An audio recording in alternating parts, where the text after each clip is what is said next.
Which players from the AFC North may pique the interest of the Seahawks heading into free agency next week? I'll be breaking down candidates from all four teams in our latest installment of Free Agency Friday here on Locked On Seahawks.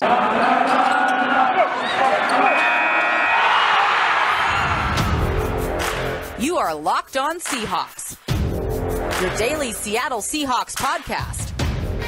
Part of the Locked On Podcast Network, your team every day.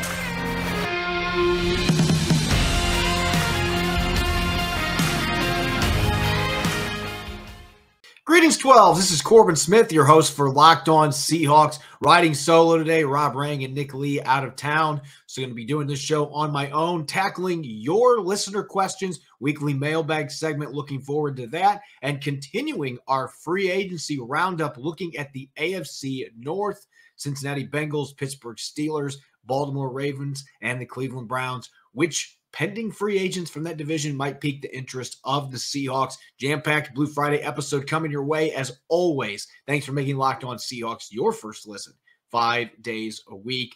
Now for your lead story here on Locked On Seahawks. It has been a tumultuous week for the Seahawks, maybe one of the more tumultuous weeks they've had in their franchise history. Of course, when there was rumors going around the Seahawks may move to Los Angeles, that certainly may still take the cake as the toughest couple of weeks for the franchise. But in terms of personnel, this has not been an easy one for fans, seeing Russell Wilson and Bobby Wagner both jettisoned within 24 hours of each other. Of course, Wilson being dealt to the Denver Broncos in exchange for a couple first-round picks, a couple second-round picks, a fifth-rounder, and 3 veteran players. And Bobby Wagner with his $20.35 million cap hit being released outright. You can look at those moves, and obviously they were not popular ones. The Wilson one, a lot of fans are still scratching their head wondering what went wrong. A quarterback that's still in his prime, one of the top quarterbacks in the league, why the Seahawks would trade him away. Of course, there's been the history between the player and the team, and this has been something for several years running that has been deteriorating, the relationship between the coaching staff and the player. He wants to cook. Pete Carroll still believes in his championship philosophy being running the football, having a balanced offense, and playing great defense. They haven't been able to put that formula together. Wilson's been frustrated that he hasn't had the ball more in his hands, and they haven't had playoff success. So that was understandable. It was stunning that it happened earlier this week, but it's understandable. This move had been something that had been speculated for a while, and ultimately the Seahawks decided to pull the trigger. And as for Bobby Wagner, with him being 31 going on 32, going into his 11th season, still a very solid player. He's drawing a lot of interest in the free agent market, but that was an untenable cap hit. And if he wasn't willing to work with the team, who knows what those negotiations looked like. But if he was not willing to work with the team to lower that cap hit, the Seahawks really had no choice. Now, the problem is how they may have handled that situation, though, suddenly has been brought to light, and not exactly a good look for the Seahawks organization. Bobby Wagner coming out on social media today and tweeting, "Crazy part about this, I played there for 10 years, and I didn't even hear it from them that I wasn't coming back." And this is not something that's completely abnormal. I've seen NFL players from other teams make tweets like this after they've been released, and it just comes out of the blue. But I'm sure Bobby Wagner knew that this was coming. At the same time, based on that tweet, it doesn't sound like the front office or Coach Pete Carroll reached out to him to inform him that he was going to definitely be released. He did not know that. He found out through social media. Adam Schefter of ESPN was the one that reported it on Tuesday night. So apparently that was the first time that Wagner even learned of his situation. Who knows what other details are there? I'm sure that there's more to the story, but this is a trend that is not new. This is not a new phenomenon for the Seahawks, because you look back at some of their other legendary players from the last decade, 2 of them that jump out to me immediately, Richard Sherman and Earl Thomas from the Legion of Boom. Sherman's situation, obviously he was coming off a torn Achilles. His cap hit was north of $11 million. He was closing in on 30 years of age at the end of the 2017 season. The Seahawks just didn't feel comfortable with paying him that kind of money coming off of that significant of an injury, and they decided to cut him. Now, Sherman made a tweet today suggesting that he's been there, done that, compared to Bobby Wagner, that apparently the Seahawks did a similar thing to him, and he was not informed and just was released, found out through other avenues. That is not good business. Then, of course, Earl Thomas, his situation was really difficult too, because he had a holdout for training camp, for a good chunk of training camp, looking for a new contract in 2018. And the team decided not to do that. They weren't even negotiating with him. He played in 4 games before breaking his leg and infamously left the field on a cart, giving Pete Carroll the bird across the field. So again, another bad look. And it just feels like this has happened way too much for an organization that prides itself on having a great culture and having a strong relationship between coaches and players. Those are not examples of things that show that rapport, that chemistry is actually there. Bobby Wagner, as a 8-time All-Pro, a guy that has done so much on the field and off the field in the community during his time in Seattle. If this is truly how this played out, again, there's other details, and I'm sure that will come out, but if this is how it played out and the Seahawks did not tell him that he was going to be released, and he found it out through other avenues, a leak coming from somebody in the building of some sort, the Seahawks as an organization should be ashamed, because that's despicable for a player of his caliber. And honestly, you shouldn't have that happen with any players this time of year. And, there's been plenty of people speculating, well, the Seahawks gave him an extra week ahead of free agency, so they gave him a solid in that regard. And I agree with that idea, but you don't have to pick one or the other. You can still inform your player, a guy that's done so much for your organization, that he is going to be hitting the free agent market. And you can give him that extra week, especially as his own agent. That's the other thing that kind of makes this messed up, is there's not a middleman. So that shouldn't make things, it should be easier to communicate with Bobby Wagner. Again, these business decisions are always tough. I'm sure John Schneider and Pete Carroll, of all the duties that go with their respective jobs, there can't be anything worse than going to a player that has done so much for your team, was a key component of your Super Bowl teams, your 7 playoff teams you've had in the last 9 years. Bobby Wagner was a big part of that. And so the thought process that you're going to be moving on from him, that can't be easy. That creates a very difficult situation for everybody involved. Nobody wants to go up to a player of that caliber, a future Hall of Famer, and say, we don't want you anymore. We're going to release you, or at least at your price point. You're not worth that price anymore to us. That is never easy, but every organization's got to be able to do that. And so, again, maybe there will be more details that come out. But since this is not the first time this has happened, it just feels like, and some of these have not been the Seahawks front office and their coaching staff's fault. There have been players like Cam Chancellor that have had career-ending injuries. You've had players like Marshawn Lynch that kind of just forced his way out to go to the Raiders. He retired for a year, and then you traded him. And then eventually he came back. But most of these legendary players did not have that opportunity to come back and play in front of the home fans, the 12s, like Marshawn Lynch did. It just seems like most of these iconic players in the last decade, there's either just been a very nonchalant moving on, or they've released guys that have had injuries, or they've done things like this with Bobby Wagner, where apparently, much to his dismay, he was not told by the organization that he was going to be released. And these are the type of things. There were tons of players that were quote tweeting and retweeting this in today's social media age. These are the kind of things that matter for pending free agents. So this could be something that impacts Seattle's ability to sign players next week. There may be agents and there may be players that have seen what they just did to one of their legends in Bobby Wagner and say, you know what, I don't know that I want to play there. And it's already going to be tough if you don't have a quarterback that is ready to roll into this season. Right now, I don't know that you can sell Drew Lock and Jacob Eason as your quarterbacks to try to get guys to come to Seattle in free agency. If they trade for Deshaun Watson here in the next couple of days, that would instantly improve their odds of being able to add some quality players and retain their own free agents. But they've already got a difficult situation by getting rid of those guys. And now you may make it even more complicated to try to rebuild this roster or reload, if that's what the Seahawks want to do, and be competitive this next season in the NFC West. This is just another thing that's going to make it really challenging, because if you did something like this with a player like Bobby Wagner, a man like Bobby Wagner, that never looks good. So this is certainly a trend that we've seen over the years.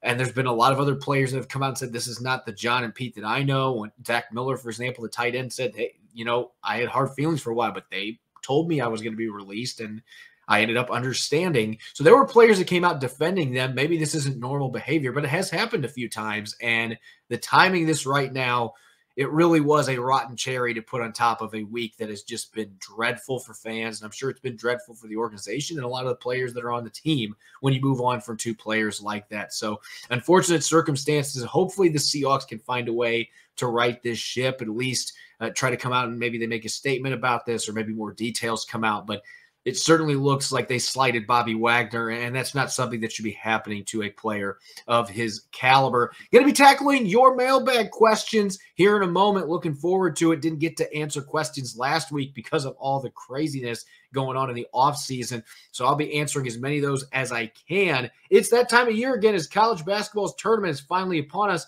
From all the latest odds, contests, and player props, BetOnline.net is the #1 source for all of your sports betting needs and info. BetOnline remains the best spot for all your favorite sports scores, podcasts, and news this season. They even have odds up right now for who might be the opening day starter for the Seahawks at quarterback. So you want to make sure to check that out.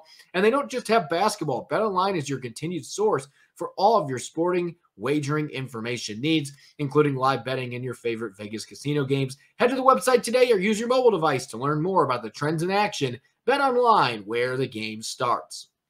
You're listening to the Locked On Seahawks podcast, Blue Friday edition. I'm your host, Corbin Smith. As always, thanks for making Locked On Seahawks your first listen 5 days a week. Make sure to check out the Locked On NFL podcast on YouTube and all major platforms. Experts covering every single team. We're heading towards free agency next week, so a lot of great content coming your way as we start to see players moving around the league. Still going to be seeing some more trades as well, like Khalil Mack a few days ago going to the Los Angeles Chargers. Expect plenty of player movement. Locked On NFL is going to have it covered both on audio on your major platforms such as Apple and Google, as well as on video on YouTube. All right, let's get to your questions here. Last week was not able to fit in a mailbag segment with us only having 4 episodes. So I'm going to get back to a more normal schedule here and try to tackle as many of your questions as we can. First one coming from Hawkstrologer tweets, how do you see Malik Willis potentially fitting into a Shane Waldron offense?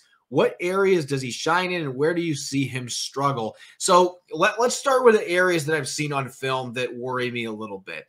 For one thing, I mean, this is always something that gets brought up when you're talking about a player that played at a smaller school. And Liberty is now an FBS school, and they played a few SEC schools the last 2 years. So Malik Willis has been tested a few times and hasn't really gotten any help. He didn't have much of a supporting cast in games like that. They were bowl eligible both seasons, so they played well against their lower level competition in the FBS. There's always going to be the concern about making that big jump going from a smaller non-Power 5 school to the NFL. I see some issues at times with him going through his progressions. It's not something he had to do a lot of at Liberty. He is going to have to quickly get caught up and learn how to do that to be successful in the NFL. And I don't think that he necessarily throws with anticipation a lot of the time. And I don't know if that's something that can be developed much once you get to the NFL. I think that the potential's there. You can see it in spurts where he's able to anticipate things and really to throw receivers open, but it's not something that he was able to do a lot at the college level. As far as strengths go, I think from a trait standpoint, you got to be careful with guys that are just traits players, because at the end of the day, there have been plenty of busts in the NFL that were outstanding athletes and had big arms at the quarterback position. But that's what Malik Willis can do. He has a cannon arm. This is a guy that can loft the ball 70 yards downfield easy. So he's got the big arm that the Seahawks would look for and like to have at the quarterback position. He's pretty accurate on those throws. Didn't get much help on the outside, but you put him with a much better supporting cast, that big arm is going to come into play. And I think he's a fairly accurate quarterback. His mobility is going to be his calling card coming into the league, though, as he continues to learn how to read through progressions and to be able to throw better with anticipation. You don't want this kid coming out and throwing 35, 40 times a game, but you can get him moving around and running the football, and he could be a real problem for opponents. I think when you look at his complete package, the arm strength, the athletic ability, in terms of natural talent, Malik Willis is the #1 quarterback, and it's not even close in this draft class. The issue is going to be the polish, the lack of competition that he went up against, and some of the flaws that he has in terms of processing and reading coverages. trying to get down to his next progression with his receiver tree. Those are all things that are going to be a work in progress. But certainly, this is a kid that's got extremely high upside if he gets the right coaching. And Shane Waldron's offense, maybe that's what's going to end up happening if he comes to Seattle. But this is a kid that has Pro Bowl, maybe even all-pro caliber talent. He's a big-time talent. He, in a lot of drafts, would probably be viewed higher than he is right now in this particular one. I think all these quarterbacks have been grouped together, and it's not a great class necessarily, but I think that has hurt a few of these guys that have real tools. And if that guy looks like a franchise quarterback with the tools, somebody's got to develop him, though. So there's a lot of boom or bust potential with Malik Willis. Second question from Katie Bournes tweets, any scenario where the Seahawks would go after Tyler Huntley? So I didn't mention Huntley in my article that was looking at trade candidates. Really was impressive in a few of the games he replaced Lamar Jackson last year for Baltimore. Threw the football better than I expected. And obviously a very good athlete. At Utah, he ran the ball a lot. He ran the ball a lot for Baltimore last year. But I would be a bit skeptical about giving up much more than, say, a third or fourth round pick to get him. And I don't know that Baltimore would give him up because Lamar Jackson's a running quarterback. You want to have a good backup. I don't know that Baltimore would be willing to trade him for just a third or fourth round pick. And I'm not sure about his polish as a passer. And he's been in the league for a couple years now. Again, he exceeded my expectations last year. I just don't know that he is a full-time starter in the NFL. So that is certainly a name they could call about if they don't get somebody like Deshaun Watson or try to inquire about Kirk Cousins or even Matt Ryan. If they're not looking for veterans like that, they're not able to land somebody like that, a younger quarterback that has shown some flashes of potential like Huntley could make some sense. I just don't know that necessarily he's going to be near the top of the pecking order as far as somebody they're going to be looking at. Michael Harrison tweets, I know Hawk fans won't be thrilled with this possibility, but is there any chance Jacob Eason could factor into the Seahawks starting quarterback plans? I would say no. I don't think that Eason is going to be in the mix. Now, Pete Carroll in training camp, if they don't make any major moves at quarterback, like let's say they bring back Geno Smith and they have Drew Lock and they have Jacob Eason, and those are their three quarterbacks. They don't draft one. I would be stunned if that's what they end up doing. In that situation, they may enter camp and Pete Carroll will be saying, hey, this is a three-way competition. Jacob Eason's part of it. But I just can't see him having a legitimate opportunity to compete for a starting spot. Could he battle for the backup position under certain circumstances? Yeah, absolutely. I mean, if they went out and got Deshaun Watson and you had Drew Lock going against Jacob Eason, in a lot of ways, there's some similarities there. You got two guys that have a lot of the physical tools, but haven't necessarily been able to put it together with the decision-making process and things like that, turning the football over in limited action. Eason's got a lot of intriguing tools, but I just don't know that I ever see a starting quarterback in the NFL. Chris tweets, should we cut Jason Myers? If so, is there anyone we could draft? So I'm going to be honest, Chris, I've done a ton of draft studying so far at pretty much every position, but kickers and punters. I don't anticipate the Seahawks are going to be trying to bring in a punter. And even though Jason Myers has a fairly significant cap hit as a kicker and didn't have a great year last season, I don't know that you're going to be able to get something that's better out there on the market. And kickers are so volatile from year to year. 2 years ago, Jason Myers was arguably the best kicker in the NFL. I thought he got slighted as an all-pro selection. So if you can have him get back to his 2020 form rather than how he kicked last year, and it's certainly possible he could do that, then you would be well set at kicker. I just don't know that there's going to be a better option. Maybe you could even consider extending him for a year or two to try to lower his cap hit a little bit if you want. There's some options that they have there. I don't see them making a move, though, cutting him, and I'd be surprised if they draft somebody. I haven't looked at the kickers, though, so maybe there's somebody the Seahawks are intrigued by. I just think Pete Carroll's shown enough confidence in Myers, and he has had a really good season for them.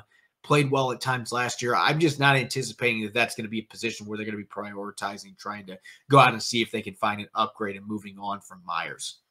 Christopher tweets, thoughts on the Seahawks trading for Jordan Love? So I'm actually going to put this even further down the totem pole than Tyler Huntley. From what I have been gathering, talking to people around the league that have some insight on the Packers situation. Obviously, Aaron Rodgers, his status was in the air until earlier this week when he agreed to terms on a massive extension to stay with the Packers. So now Jordan Love now is going to be going to year 3, and he's certainly not going to be starting for the Green Bay Packers. So there's been a lot of speculation about moving him, but the people I've talked to are suggesting the Packers They knew there was no way they could move on from Aaron Rodgers. They had to find a way to make that work money-wise because Love just hasn't shown enough on the practice field. The one start he got last year really struggled. I don't know that that's fair. He hasn't gotten a lot of reps, but I don't see him being somebody that's going to draw a lot of interest on the trade market from teams. And Green Bay used a first-rounder on him, so I don't think they want to give him up for peanuts, but that's probably what teams would be willing to give. Now, if you can get him for a mid-round pick and the Seahawks are intrigued by him, then maybe they consider doing that. But I would actually go with Tyler Huntley, who was definitely not a first-round pick. Huntley would be a guy that I've seen more in actual game action. Would make sense if you're going to be looking at some trade options for lesser-known quarterbacks around the league. Benevolent Boomer tweets, are the Seahawks being coached by an out-of-touch boomer? Okay, seriously, is Pete Carroll just too old to compromise and adapt to the current game? I understand why fans keep going back to this argument, this concern that Pete Carroll isn't willing to change. But, I mean, you listen to the comments he's made about what he wants his defense to do this season and the willingness to bring in coaches from outside like Sean Desai and Carl Scott. I've talked about this a lot on the podcast. I think there is a genuine excitement right now for what this defense is going to look like with the coaches that they brought in and just running a more aggressive scheme with some different types of coverages and not doing the same stuff they've been doing. As Carroll said, they've been arrogant. I think he has gotten the message that he's got to do a better job adapting and being willing to change things up. You're at least seeing that on the defensive side of the ball. And I know a lot of fans are upset about the let Russ cook stuff not working out and Wilson expressing disdain towards the coaching staff for not having the ball in his hands more. But look how they played the last 6 games last year when the running game was humming. I don't necessarily disagree with Pete Carroll's rationale that this team's offense is better when they are able to run the football effectively, and they've got a balanced offense. Now, I'm not saying you're running the ball 60% of the time. And when you got a quarterback like Russell Wilson, he should be slinging the ball around.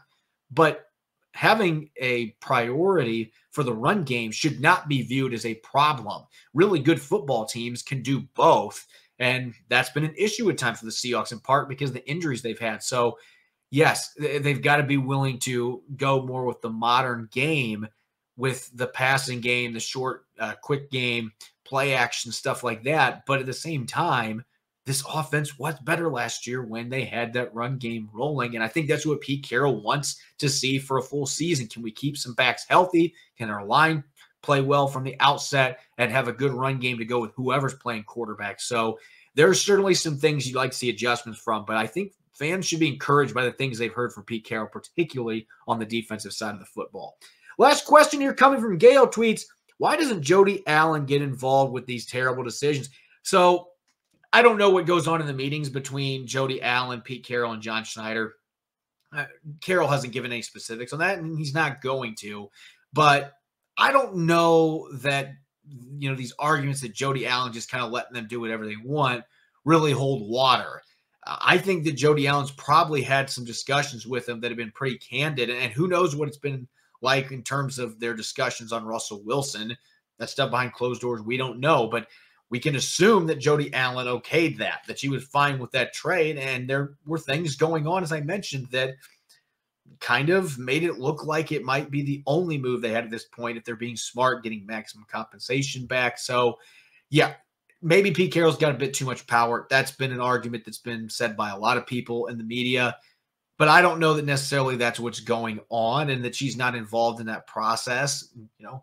I'm sure they talked about Bobby Wagner and the cap hit too. I mean, this is a team that had to make big changes, and fans don't like these moves. They're not popular, but, chemistry matters. And, you got to have the right salary cap flexibility to improve your team when you win 7 games. So I don't know that it's necessarily the right time to say that Jody Allen's been involved with these terrible decisions, or she's letting Pete Carroll and John Schneider do whatever they want. And those terrible decisions, she's not having any say on those.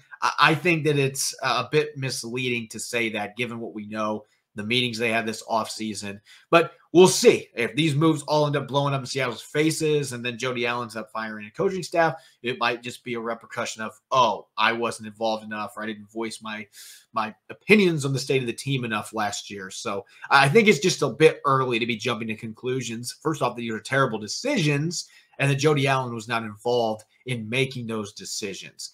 All right, we're going to get to our final segment of our division by division free agent primer. Is going to be looking at the AFC North. I've covered all the other divisions up to this point. So going to be looking at the Browns, Bengals, Steelers, and of course the Ravens. One free agent from each of those teams that I think is going to pique Seattle's interest. I'll be hitting on that here in a moment. This is the time of year that I've pretty much given up on my New Year's resolutions. In fact, this week has really been a struggle with my best friend in town, but the one thing that's allowed me to keep it together has been Built Bar. And if you haven't tried Built Bar Puffs, you're missing out. They're the best tasting Built Bars out there. Puffs are the first ever protein-infused marshmallow. They're fluffy. They're marshmallowy. It's really a marshmallow on steroids. And they're not just a protein bar. They're a treat. So many delicious flavors. Cinnamon churro, coconut marshmallow, banana cream pie, my personal favorite. There's a ton of good flavors. Absolutely delicious, covered in 100% chocolate, low calorie, high protein. Replace your candy bars with these. They're much better and much healthier. 4 grams of sugar, 4 net carbs, and 17 grams of protein. Regular Built Bars are also delicious. Tons of great flavors like peanut butter brownie, as well as cookies and cream. They've got new flavors coming out all the time. Go to Built.com and use the promo code LOCKED15 and get 15% off your order. That's LOCKED15 for 15% off at Built.com. You're listening to the Locked On Seahawks podcast, Blue Friday edition. I'm your host, Corbin Smith. Thanks for listening in and making Locked On Seahawks your first listen 5 days a week. Time to wrap up our free agent division by division primers up to this point. Typically, Nick Lee joins me for our Friday shows. We have covered every other division up to this point. It's time for our final one.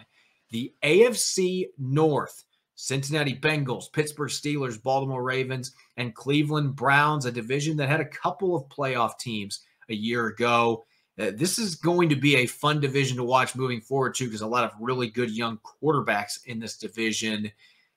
Looking at the teams here and which free agents might pique Seattle's interest, I want to start with a familiar name here with the Cleveland Browns. And there's a few guys that I could include on this. If Jarvis Landry ends up getting released, as everybody's suspecting, Seattle has been reportedly in the market for a third receiver. It could make sense to look at Jarvis Landry. He could be available at a fairly affordable rate. Really solid slot receiver that would contrast the skill sets of DK Metcalf and Tyler Lockett. But I'm going to look at the defensive line at a player that a lot of people were surprised the Seahawks didn't bring back after a one-year rental. Jadeveon Clowney, the last 2 years, he's played for the Titans and the Browns. His one season in Tennessee did not go well. No sacks, and ended up having a season-ending injury, missed more than half of the season.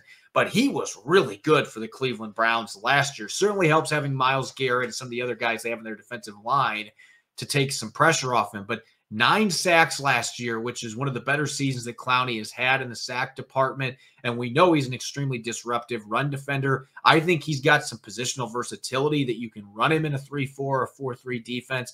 You can do some things with him standing up, sugaring over the A gap, or standing up in 2-point off the edge. He could maybe even play some linebacker for you. He did that some with the Houston Texans early in his career. So I wouldn't rule out the possibility that Seattle could try to bring him back after missing him for the past 2 seasons. I think schematically would be a good fit. He's never going to be an elite pass rusher, but he showed last year that he can get quite a few sacks. He has the motor to do it, can win with power. He's got some good speed rushing moves as well. So I think this is a guy that would make a lot of sense to at least reach out to the agent and say, hey, you enjoyed your one season here. We weren't able to work it out a couple years ago.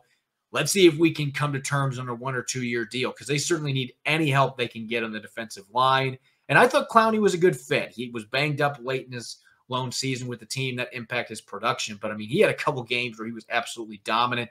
This is the kind of player that would make sense to bring in that I don't necessarily think you have to break the bank on at this point in his career. He's been going with 1 year deals, and I think with his injury history, that's the way it's going to be for him the rest of his career, barring just an absolute breakout season. Even then, I think teams will be hesitant to give him long-term deals as he enters his 30s. Now, shifting to the Cincinnati Bengals, I want to stay on the defensive line. There are a few other players on offense that might have some intrigue, maybe that are available.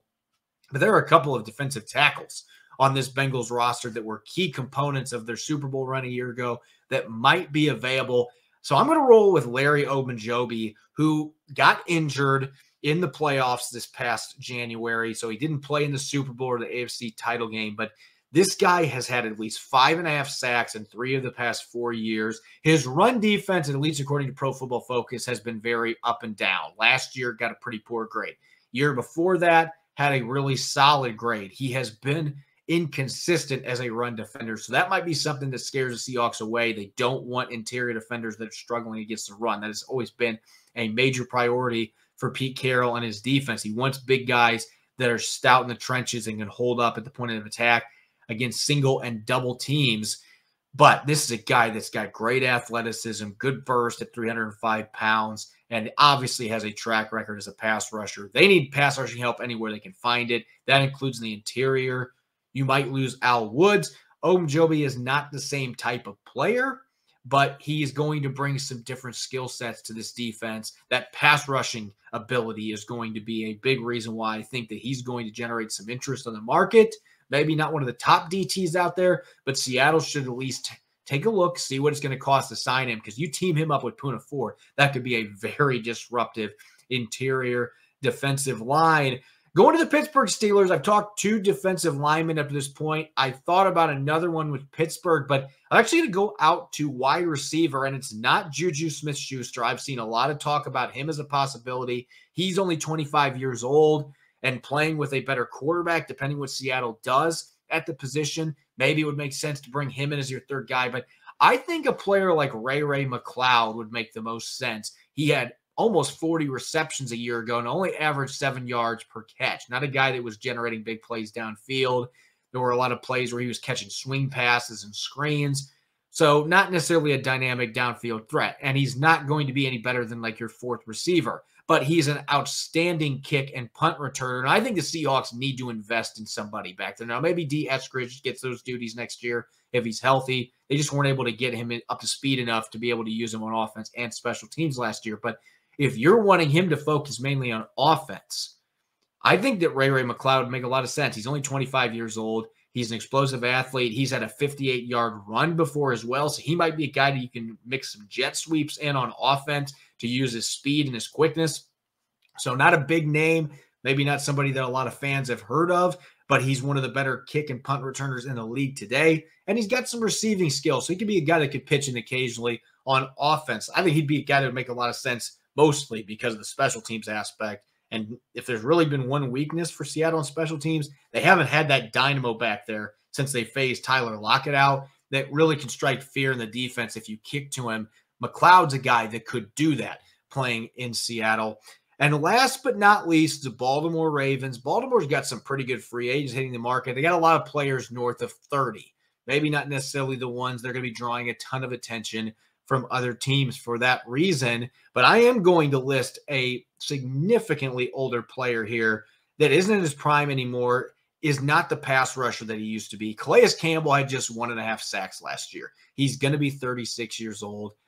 His game now, he truly has developed into mostly a run-stuffing veteran defensive tackle. And he's always been great against the run. The Seahawks know from all the years playing against him in Arizona. They got to see him playing in Jacksonville for a year, and he just absolutely dominated in the trenches.